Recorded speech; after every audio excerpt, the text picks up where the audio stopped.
नमस्कार, राम राम। हरियाणा में आपका स्वागत है। मैं हूं आपके साथ भावना त्रिपाठी। रुक करेंगे प्रदेश की तमाम बड़ी खबरों की ओर। केंद्रीय मंत्री मनोहर लाल चंडीगढ़ के दौरे पर रहे। अपने इस दौरे में केंद्रीय मंत्री ने सीएम नायब सैनी के साथ द साबरमती रिपोर्ट फिल्म की स्क्रीनिंग देखने पहुंचे। फिल्म की स्क्रीनिंग के बाद सीएम सैनी और केंद्रीय मंत्री मनोहर लाल मीडिया से बातचीत की।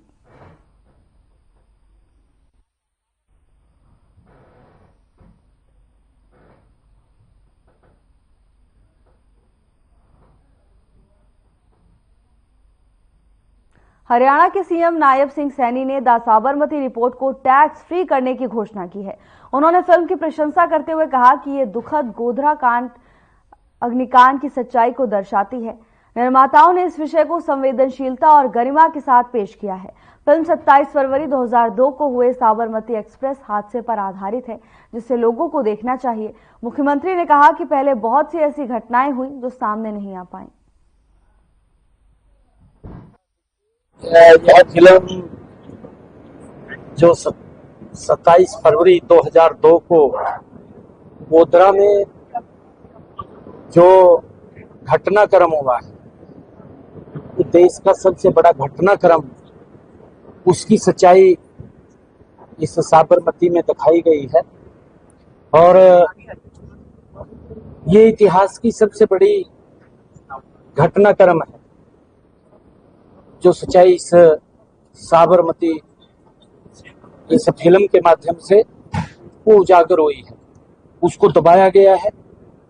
इस फिल्म में हमारे हाल के इतिहास की ये सबसे शर्मनाक घटना हम इसको कहेंगे।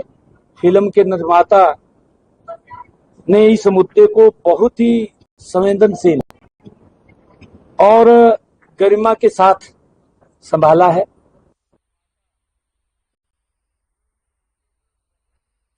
हरियाणा के मुख्यमंत्री नायब सिंह सैनी ने कहा कि प्रदेश में किसानों के खेतों से गुजरने वाली हाई टेंशन बिजली की लाइनों के लिए मुआवजा नीति बनाई हुई है। इस नीति के तहत किसान को टावर एरिया की जमीन के लिए मार्केट रेट का 200% मुआवजा देने का प्रावधान किया गया है। इसके साथ ही खेत से गुजरने वाली लाइन के नीचे की भूमि के लिए भी किसानों को मार्केट रेट का 30% मुआवजे का प्रावधान है। की लाइन है, मैं उसके ऊपर बताना चाहता हूं कि हमने हरियाणा के अंदर HVDN की एक पॉलिसी 9 जुलाई 2024 को हमने बनाई है कि 66 kV या ट्रांसमिशन लाइन के लिए जो जमीन और जो तारें हैं उसके मुआवजे के लिए एक नई पॉलिसी बनाई है। मैं टावर के बेस के लिए जो जमीन की कीमत का हमने उसके अंदर ये निर्णय लिया है कि जो मार्केट रेट है, मार्केट रेट का 2 गुना ज्यादा उसका मुआवजा वो दिया जाएगा।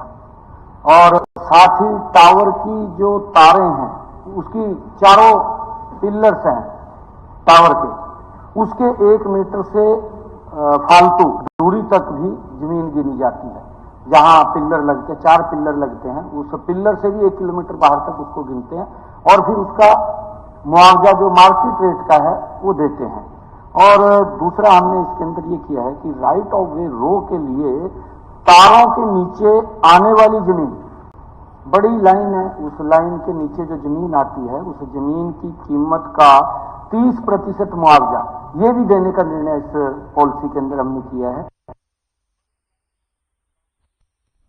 कांग्रेस के ओबीसी सेल के उपाध्यक्ष अजय यादव ने प्रेस कॉन्फ्रेंस की।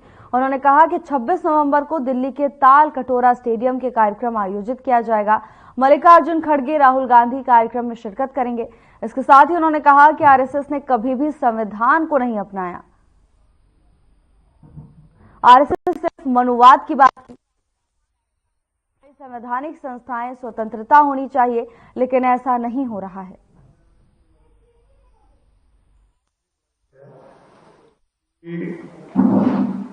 ताल कटोरा स्टेडियम में 26 नवंबर 2024 को भारत जोड़ो संविधान अभियान की शुरुआत की जाएगी।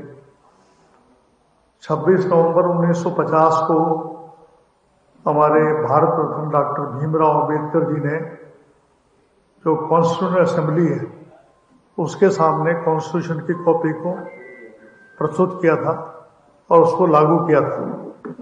तो उसकी ये 75वीं जयंती है और ये जो अभियान है ये 26 नवंबर 2024 से लेकर तक चलेगा।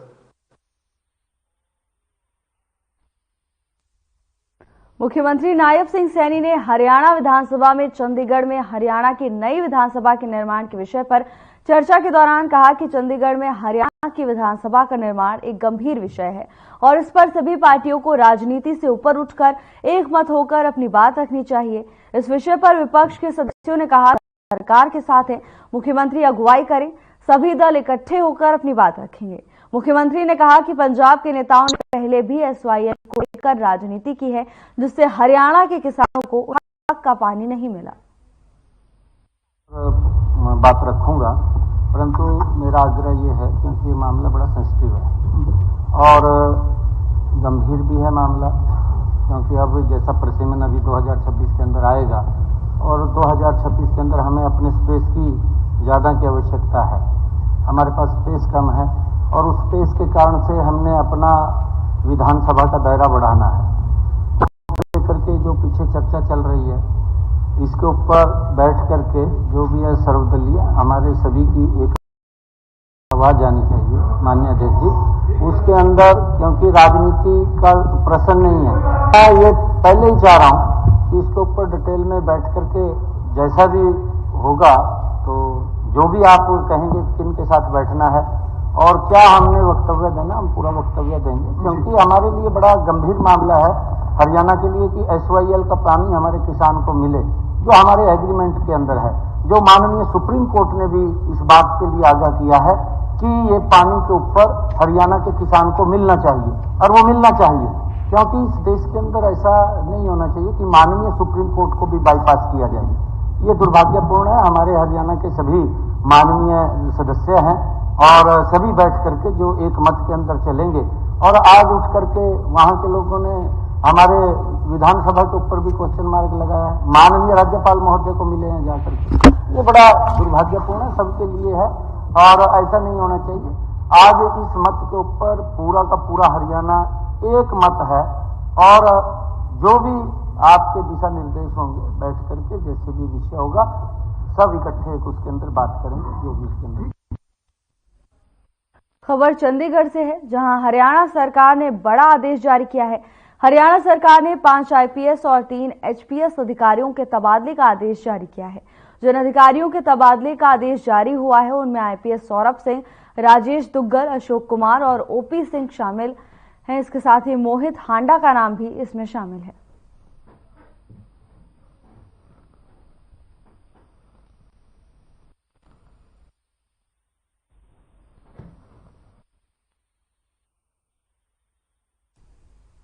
नीलोखेड़ी के विधायक भगवान दास कबीरपंथी ने बुधवार की सुबह तरावड़ी शहर की नगरपालिका का औचक निरीक्षण किया।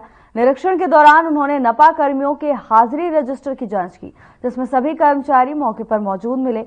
उन्होंने नपा सचिव अजीत अरोड़ा को निर्देश दिए कि कार्यालय में पहुंचे लोगों को किसी प्रकार की कोई परेशानी नहीं होनी चाहिए और लोगों के कार्यों को तुरंत प्रभाव से किया जाना चाहिए।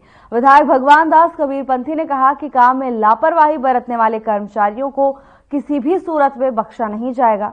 उन्होंने कहा कि कर्मचारी जनता के लिए है, जनता कर्मचारियों के लिए नहीं। भविष्य में इस बात का विशेष ध्यान रखा जाए।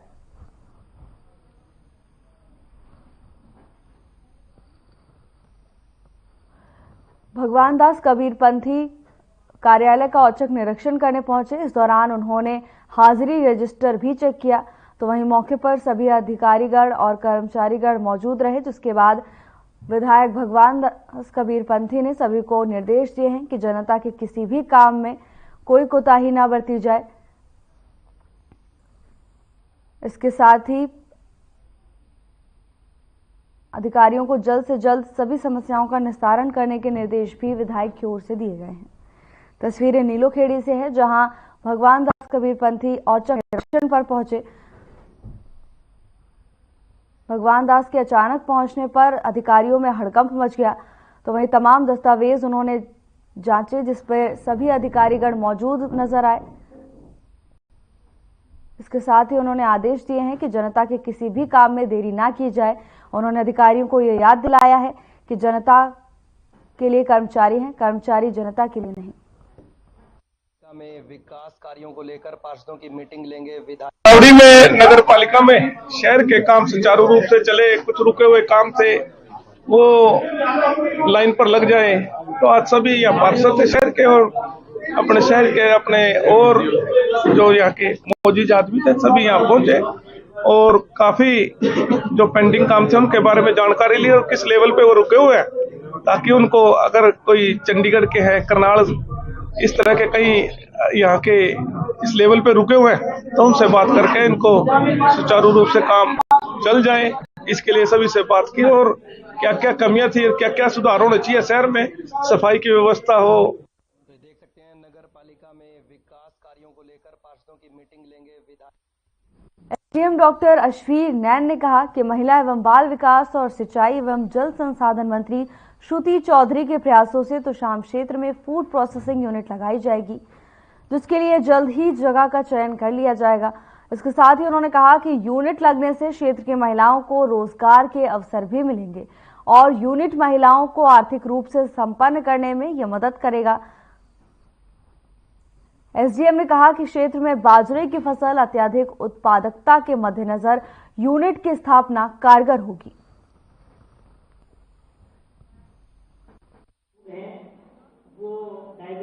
चौधरी बंसीलाल महिला कॉलेज में की गई, जिसमें महिला व विकास विभाग से संबंधित महिलाएं जो गांव स्तर पे काम करती हैं, चाहे वो महिला हेल्पर हैं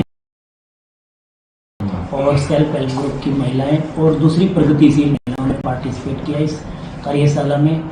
इसमें विभिन्न विभागों की स्कीमों के बारे में, उनके बेनिफिट के बारे में पार्टिसिपेंट्स को बताया गया विभागाध्यक्षों द्वारा और इसके अलावा बाजरा के बारे में, मिलेट्स का कैल्शियम होता है तो बाजरे के आप बिस्किट बना सकते हैं, बाजरे की आप। चौधरी चरण सिंह हरियाणा कृषि विश्वविद्यालय में 2 दिवसीय कृषि अधिकारी कार्यशाला 2024 का शुभारंभ हुआ। कार्यशाला में विश्वविद्यालय के कुलपति BR कंबोज ने बतौर मुख्य अतिथि शिरकत की। कार्यशाला में विश्वविद्यालय के वैज्ञानिक, कृषि और किसान कल्याण विभाग के अधिकारी ने हिस्सा लिया। विश्वविद्यालय के कुलपति प्रोफेसर BR कंबोज ने बताया कि कार्यशाला में आगामी रबी मौसम की फसलों में लागू की जाने वाली नई तकनीकों पर आधारित सिफारिश को अंतिम रूप दिया जाएगा।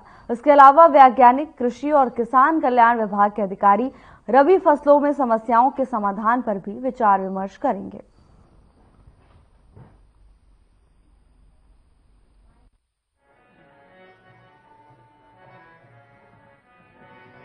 ये 2 दिवसीय कार्यशाला एक रेगुलर फीचर है। इसमें कृषि विश्वविद्यालय, कृषि विभाग हरियाणा, हमारे सभी वैज्ञानिक और विस्तार शिक्षा में काम करने वाले, चाहे कृषि विज्ञान केंद्र के वैज्ञानिक हैं, चाहे विभाग के अधिकारी और एडीओ साहिबान हैं, वो यहाँ पे एक मंथन होता है कि जो भी नई सिफारिशें हैं।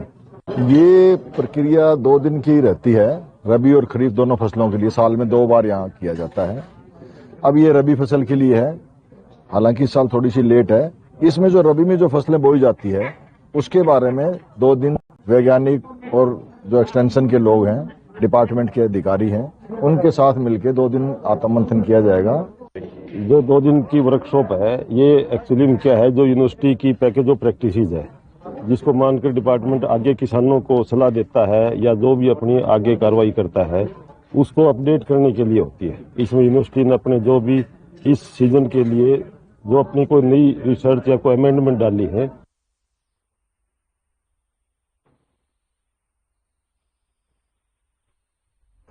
राजकीय वरिष्ठ माध्यमिक विद्यालय इंद्री में मिशन बुनियाद कार्यक्रम का आयोजन किया गया, जिसमें इंद्री ब्लॉक के कई स्कूलों के बच्चों ने भाग लिया। इस कार्यक्रम में जिला शिक्षा अधिकारी और मिशन बुनियाद के पदाधिकारियों ने शिरकत की, तो वहीं कार्यक्रम का संचालन BRC शैलजा ने किया। इस कार्यक्रम के बारे में जानकारी देते हुए जिला विज्ञान विशेषज्ञ और जिला नोडल अधिकारी मिशन बुनियाद दीपक वर्मा की ओर से बताया गया कि इंद्री ब्लॉक में पहला जागरूकता कार्यक्रम आयोजित किया गया, जिसका मुख्य उद्देश्य 8वीं और 10वीं कक्षा के विद्यार्थियों को मिशन बुनियाद से जोड़ना है। जो सरकारी स्कूल के बच्चे आज इंद्री ब्लॉक के अंदर पहला अवेयरनेस कैंपेन है, जिसका एक ही पर्पस है कि हमारे जितने भी ऐसे विद्यार्थी हैं जो सरकारी विद्यालय के अंदर कक्षा 8वीं में और कक्षा 10वीं में पढ़ रहे हैं, वो इस कार्यक्रम के साथ जुड़े।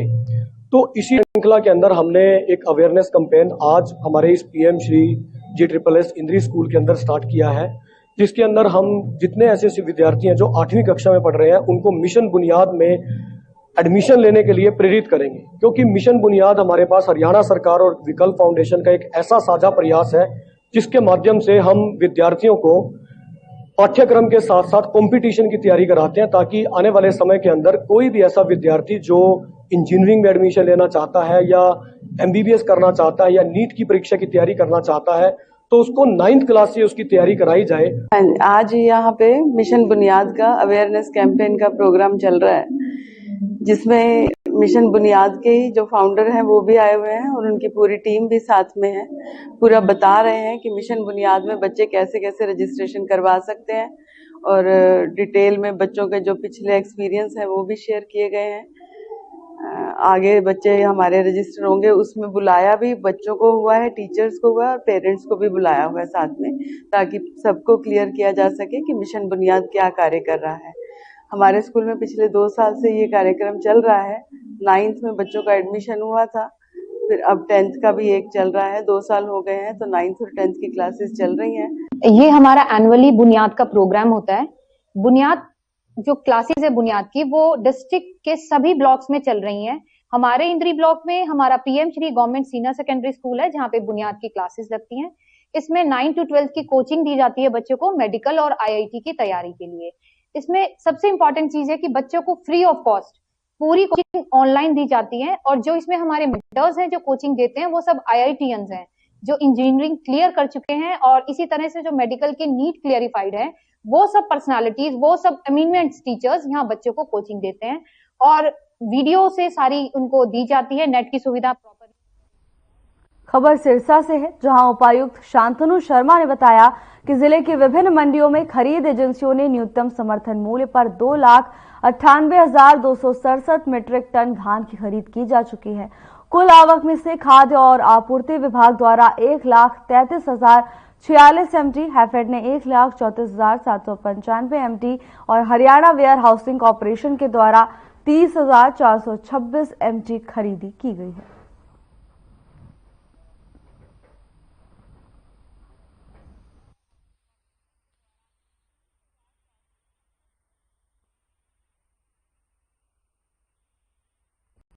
करनाल में अन्य सालों की अपेक्षा इस बार ठंड की शुरुआत थोड़ी लेट हुई है।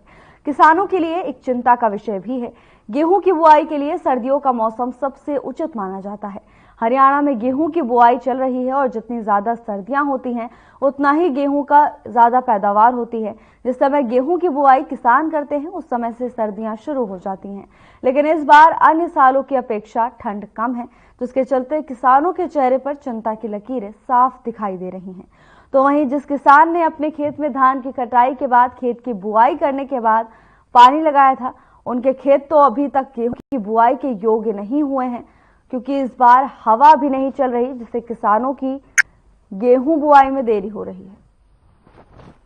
डॉक्टर रतन तिवारी, निदेशक भारतीय गेहूं एवं जौ अनुसंधान संस्थान, ने बताया कि इस बार मौसम में इतनी ठंड नहीं हुई है। अभी 4 दिन से ही मौसम में थोड़ी ठंड बनी हुई है, लेकिन पिछले कुछ दिनों में तापमान ज्यादा नीचे नहीं गया, जिसके चलते कुछ किसानों को ऐसा लग रहा है कि गेहूं की बुआई में कोई प्रभाव पड़ेगा।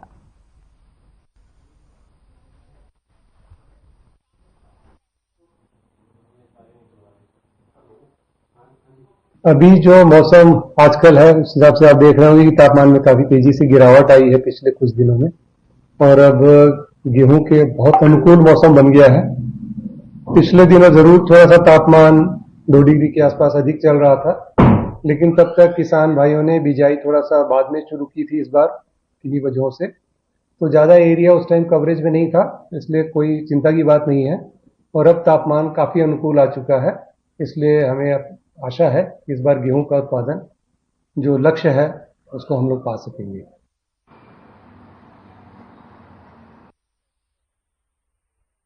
एक बड़ी मशहूर कहावत है, दिए तले अंधेरा, जो हरियाणा के रेवाड़ी स्थित जिला सचिवालय की कार्यशैली पर बिल्कुल सटीक बैठती है, क्योंकि इस जिला सचिवालय में आगजनी जैसी घटनाओं में निपटने के लिए लगभग 2 दर्जन से अधिक फायर सिलेंडर्स तो लगाए हैं, लेकिन उन सभी की एक्सपायरी डेट 1.5 से 2 साल पहले ही समाप्त हो चुकी है, लेकिन उन्हें रिफिल करवाने की जहमत तक नहीं उठाई गई।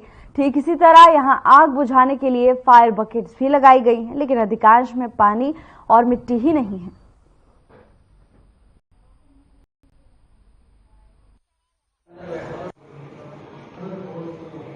व्यवस्था करने जा रहे हैं, जिसमें उसकी ड्यू डेट से 3 महीने पहले ही प्रक्रिया उसकी रिफिलिंग की आरंभ कर दी जाएगी, ताकि समय रहते उसको रिफिल कर लिया जाए। सर, बैंक जैसे बड़े संस्थानों में भी आग जैसी आगजनी की घटनाएं हो चुकी है और काफी नुकसान हो चुका है। ऐसे बहुत से सरकारी कार्यालय हैं जिनमें आज भी यही स्थिति है। क्या निर्देश जारी किए गए इन सभी विभागों को? मैं एक ही निर्देश जारी करूंगा कि वो भी, जैसे हम सेक्रेटरीट में कर रहे हैं कि सभी फायर सिलेंडर की इफेक्टिवनेस चेक करवा रहे हैं, वो भी अपना करवा ले। इसके अतिरिक्त अगर सभी संस्थान नहीं करवाते हैं तो फायर डिपार्टमेंट के द्वारा ऑडिट उनका किया जाएगा और फायर एनओसी विड्रॉ कर ली जाएगी अगर उन्होंने समय पे अपनी रिफिलिंग नहीं कराई या फिर बाकी फायर सेफ्टी इक्विपमेंट्स नहीं लगाए तो।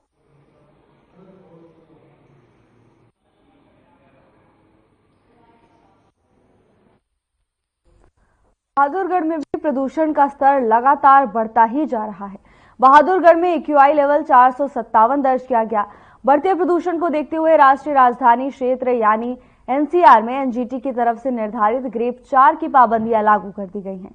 इतना ही नहीं, Haryana state pollution control board ने बहादुरगढ़ में national highway authority of India PWD और HSIDC पर 10-10 लाख रुपए का जुर्माना लगाया है। ये जुर्माना लगातार बढ़ रहे प्रदूषण की रोकथाम के लिए लागू किए गए नियमों की अवहेलना किए जाने के कारण लगाया गया है। इतना ही नहीं, बहादुरगढ़ नगर परिषद और हरियाणा विकास प्राधिकरण को भी प्रदूषण रोकने के लिए उचित उपाय नहीं करने के लिए नोटिस भी थमाया गया है।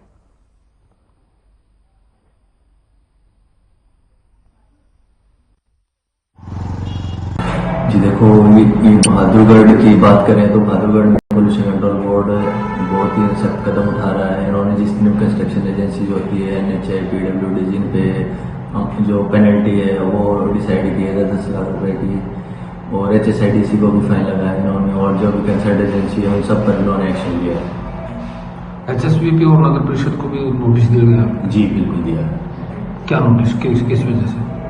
उनको जो भी वायलेशन पाई गई है उनके सराउंडिंग्स में, उनके रिगार्डिंग हमने उनको प्रोसिक्यूशन दिया, नोटिस किया।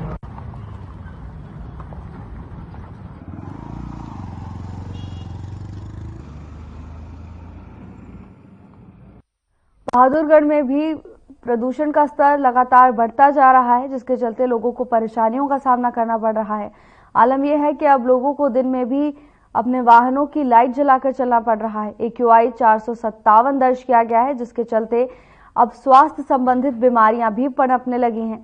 तो वहीं प्रशासन की ओर से तमाम पाबंदियां लागू की गई है, लेकिन स्थिति अभी काबू से बाहर है। लगातार प्रदूषण को कम करने की कवायद प्रशासन की ओर से की जा रही है।